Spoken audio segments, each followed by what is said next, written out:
Olá, meu nome é Emily, eu sou fonoaudióloga.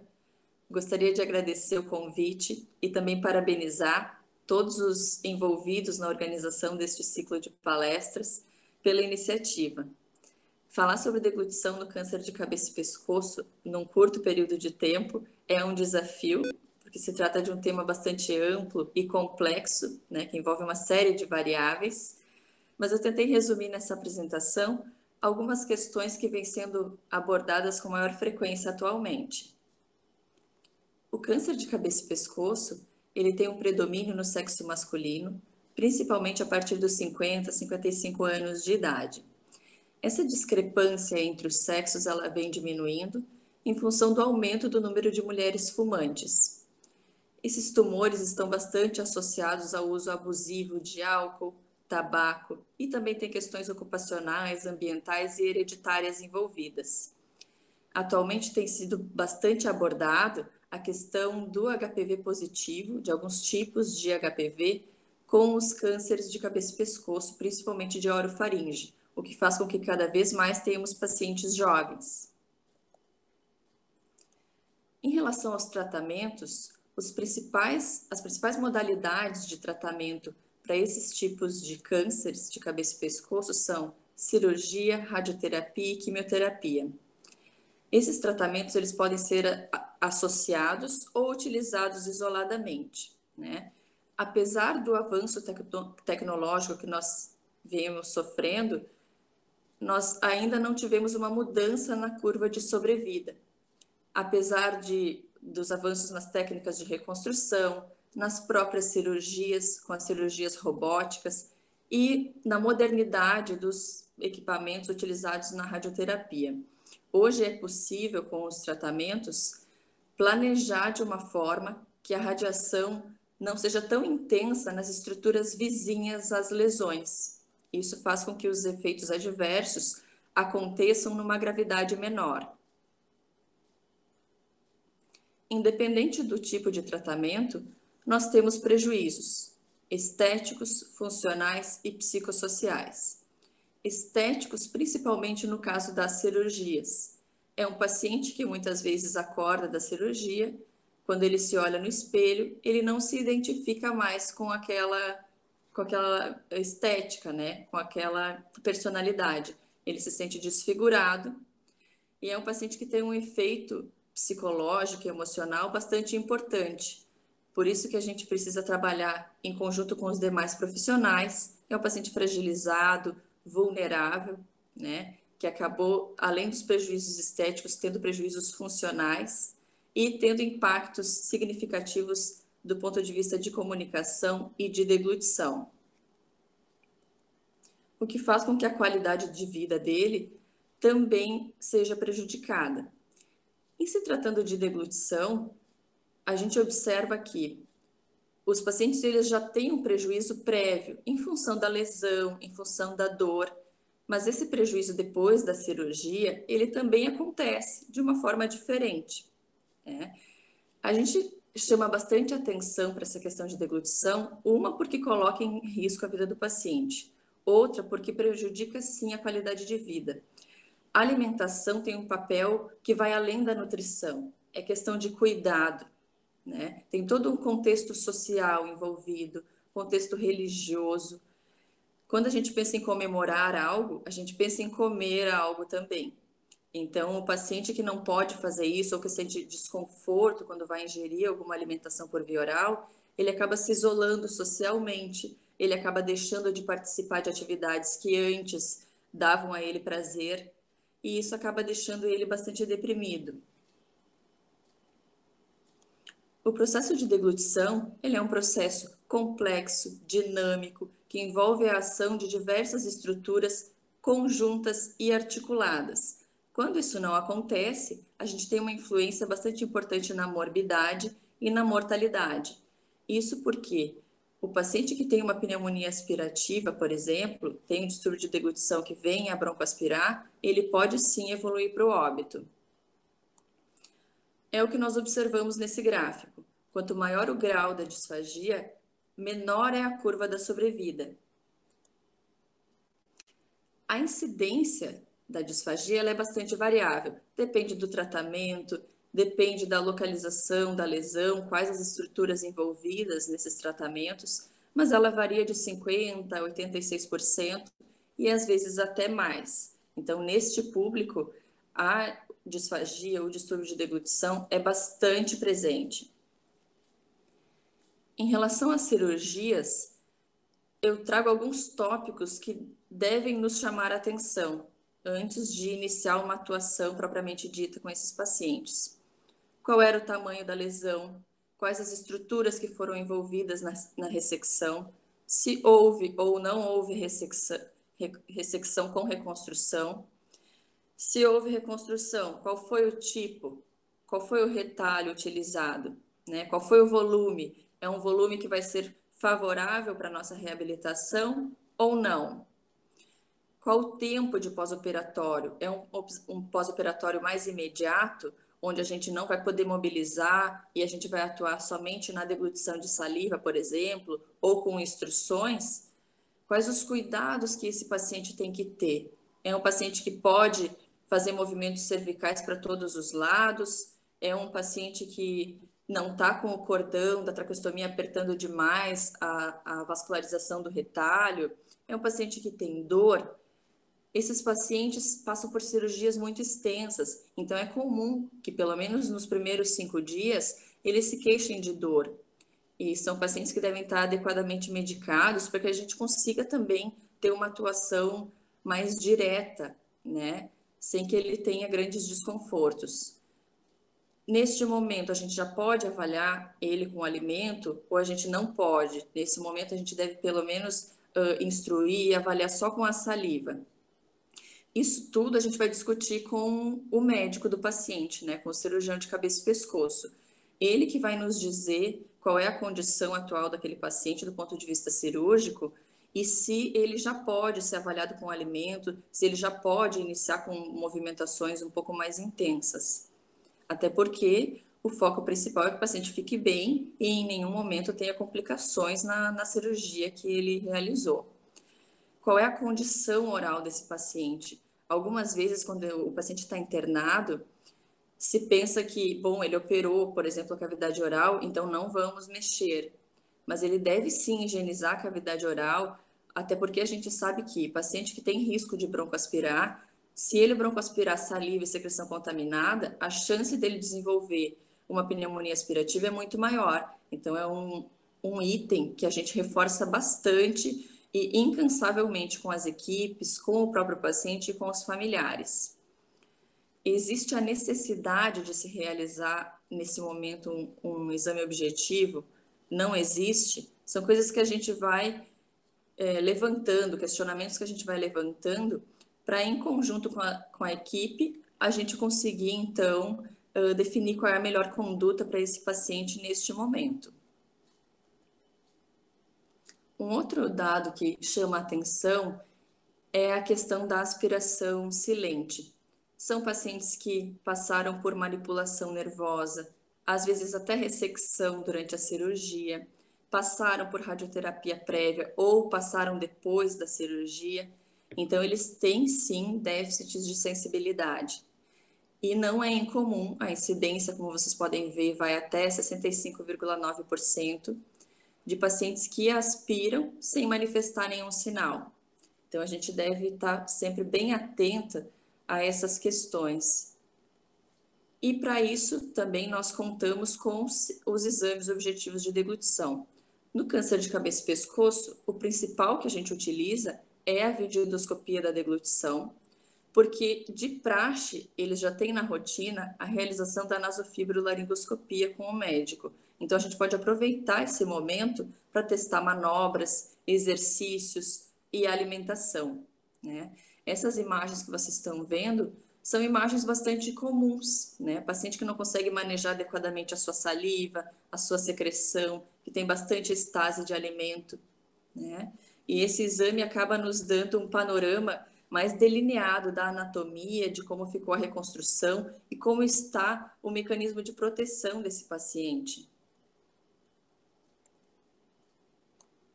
Em relação à radioquimioterapia, Esses dois tratamentos, eles causam efeitos diferentes.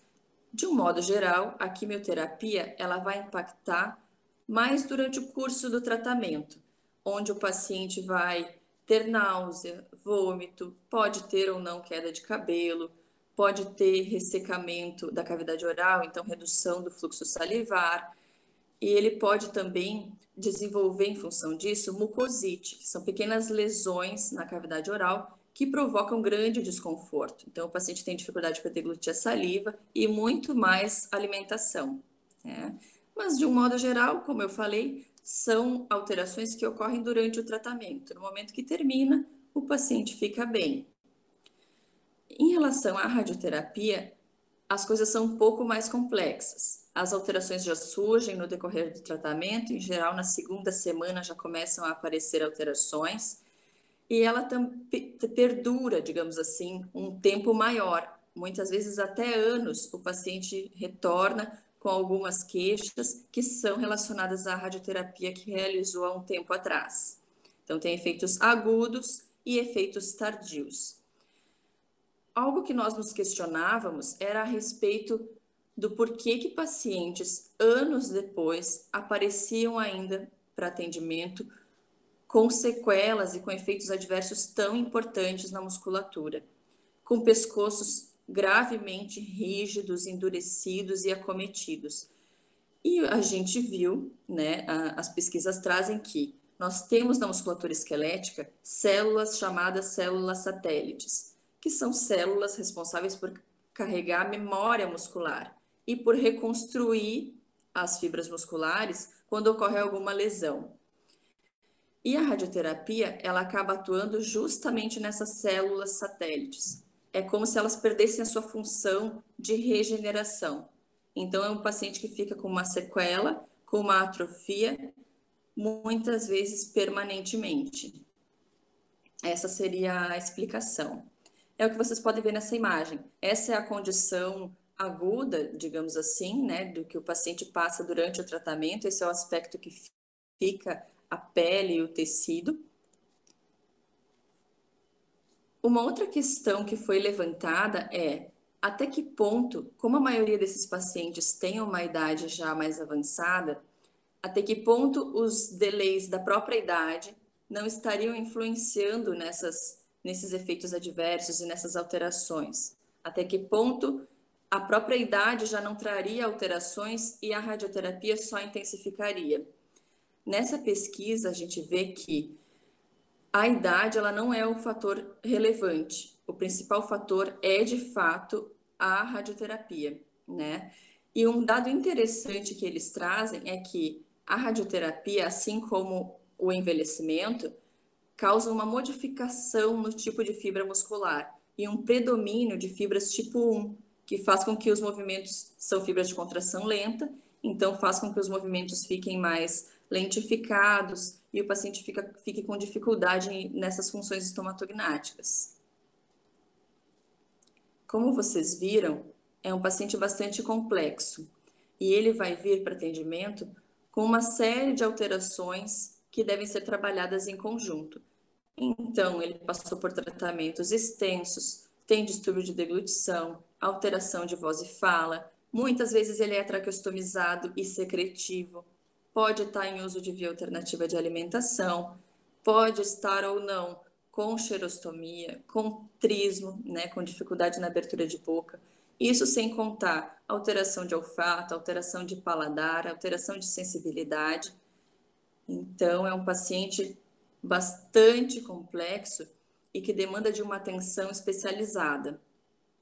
Em relação à nossa atuação, é um trabalho de formiguinha, né? A gente atua antes, durante e após esses tratamentos. Antes, no sentido de instruir, de conhecer o paciente, de formar com ele um elo de confiança, com ele e com os familiares, né? De dizer para ele que nós estaremos aqui, que ele vai poder contar conosco. Isso é muito importante, isso conforta o paciente e os familiares. Aqui na Santa Casa, a gente tem a experiência de atender eles imediatamente após a cirurgia na sala de recuperação.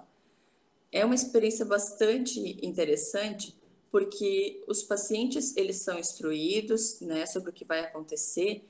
No entanto, quando ele se depara de fato com aquela situação, ele fica assustado, ele tenta se comunicar, as pessoas não entendem, os familiares vão visitar, não entendem, tentam ajudar, e é uma situação bastante frustrante para todos os envolvidos. Então, faz toda a diferença nós estarmos lá naquele momento, facilitarmos esse primeiro contato. E eles notam bastante diferença e depois nos relatam isso. Então, para ver como uma simples instrução e uma simples atuação imediata já proporciona para o paciente grandes benefícios, né? E um conforto maior. Durante os tratamentos, a gente vai atuar principalmente na radioquimioterapia. Depois a gente vai falar um pouquinho mais sobre umas pesquisas de pessoas que fizeram exercícios durante o tratamento. Vamos ver se eles tiveram benefício ou não. E após, como é a maioria dos casos, né? A maioria dos pacientes vem para nós após os tratamentos, a nível ambulatorial. O problema de tudo isso é que muitas vezes são pacientes, em se tratando, por exemplo, da minha realidade, são pacientes de fora de Porto Alegre, pacientes distantes, e que acabam não tendo fonoaudiólogo para atender no município, ou mesmo não tendo profissional que atue nesta área. Então, são pacientes que ficam com essas alterações, às vezes por meses ou anos. Mas a nossa atuação ela vai visar prevenir, restaurar e principalmente compensar. No caso das ressecções cirúrgicas, a nossa atuação vai visar intensificar a movimentação das estruturas que restaram, das estruturas remanescentes, para compensar a função daquela área que foi retirada. E também a paliação. Eu gosto bastante desse conceito de que, na verdade, nos cânceres de cabeça e pescoço, muitas vezes o que a gente faz não é reabilitar. Reabilitar seria fazer com que o paciente retorne à sua condição anterior. Muitas vezes o que a gente faz é habilitar, tornar ele apto a executar as funções de maneira compensatória ou não, baseado na sua condição atual. Então, eu gosto bastante desse conceito. Em relação aos exercícios durante a radioterapia, nós temos uma série de pesquisas. Algumas demonstram benefício, outras nem tanto. Então, a gente ainda não tem um consenso. Mas as que demonstram benefício, o que que elas trazem? Pacientes que fazem exercício durante a radioterapia têm menos atrofia da musculatura milioide, um grau menor de disfagia e também manutenção da abertura de boca. E também, como vocês podem ver nessa outra pesquisa, um tempo de hospitalização menor. Nessa pesquisa, eles encontraram um tempo de hospitalização menor de 20 dias. A diferença entre o grupo que fez exercício e não foi de 20 dias. E isso traz um impacto muito grande, tanto para o paciente quanto para as instituições, do ponto de vista financeiro. O paciente que faz exercício durante a radioterapia precisa de menos via alternativa de alimentação, tem menos episódios de aspiração, né? Embora ainda não haja um consenso, nós temos um potencial benefício em realizar exercício durante a rádio. Embora seja um paciente debilitado e muitas vezes ele não consiga realizar um treino da forma que seria adequada, né? Então a gente vai manejando conforme o próprio paciente vai nos demonstrando que consegue fazer. A nossa atuação vai visar alongamento da musculatura, aumento de força e de mobilidade com as compensações que nem eu falei para vocês, uso de manobras posturais e de proteção de via aérea, adaptação de consistência, volume, instrumento, trabalho com a sensibilidade, com o paladar, com a saliva. Então, é um grupo de alterações que a gente vai trabalhar para proporcionar para o paciente uma melhor qualidade de vida. Claro que não temos receita de bolo, assim como nas demais disfagias, né? O atendimento ele deve ser precoce, deve ser individualizado, e isso varia muito conforme a instituição e conforme o profissional e o protocolo que utiliza, né? O que se sabe é que, quanto antes o paciente inicia a atuação, menores são os prejuízos funcionais nas funções estomatognáticas que ele vai ter. Para isso, a gente conta também com o uso de próteses, que os protesistas e os cirurgiões bucomaxilos faciais elaboram. Hoje a gente tem uma gama de materiais e, de um modo geral, próteses que ficam bem adaptadas, próteses que proporcionam um resultado muito bom. E elas são usadas no caso de defeitos cirúrgicos extensos, onde as estruturas elas não conseguem suprir, não importa o quanto a gente trabalha, elas não conseguem suprir aquela alteração. Então a gente usa as próteses para auxiliar na oclusão daqueles defeitos, né, no fato de completar aquelas estruturas, e também isso não isenta a atuação fonoaudiológica, porque a gente precisa trabalhar aqueles tecidos que vão receber a prótese para que ela fique melhor adaptada. Nós temos hoje uma série de atualidades em reabilitação. Não sei se chamam mais atualidades, porque tem coisas que já vêm sendo abordadas há bastante tempo, mas na nossa área nem tanto, né? Como é o caso da eletroestimulação. Eletroestimulação, os incentivadores respiratórios, o uso da bandagem, né? São tecnologias que vêm a agregar ao nosso trabalho. Não substitui, mas sem sombra de dúvidas agrega ao que a gente faz e muitas vezes torna o trabalho, a terapia, mais breve, né? Faz com que o paciente seja reabilitado ou habilitado mais rapidamente. Em relação à eletroestimulação no câncer de cabeça e pescoço, a gente tem uma série de mitos, né? Tem gente que diz que não pode usar, que tem risco de metástase, risco de recorrência de doença. E isso já tem comprovação em pesquisas que a eletroestimulação não provoca esse risco potencial. Muito pelo contrário, as pesquisas elas divergem quanto a protocolo, quanto a parâmetros e também quanto à população, mas elas demonstram sim benefício no uso da eletroestimulação. Claro que associado a manobras, a modificação de consistência, ao uso também de outros instrumentos, né? Mas o que se sabe é que ela propicia maior resistência, melhora da amplitude de movimentos, da circulação, amplia a elevação laríngea, que é algo que, de um modo geral, nesses pacientes é bastante reduzido, né? Diminui a fibrose, pode auxiliar na questão da fibrose cicatricial das cirurgias, diminui o edema, né? E previne a atrofia por imobilidade. Claro que, como eu falei, essas pesquisas são bastante divergentes e nós também não temos um protocolo específico para isso. Algumas pesquisas usam um aparelho que já vem com o protocolo pré-estabelecido e outras não. Então, a gente ainda não tem um consenso. É claro que para os profissionais utilizarem essa técnica devem estar seguros e habilitados, né? Porque pode também colocar em risco a vida do paciente se for usado inadequadamente. Mas as pesquisas mostram, então, um potencial para reduzir a disfagia, reduzir o grau da disfagia com sucesso. Um outro dado interessante é a respeito da hipossalivação. A hipossalivação, ela já surge durante o curso do tratamento, principalmente se tratando de radioterapia.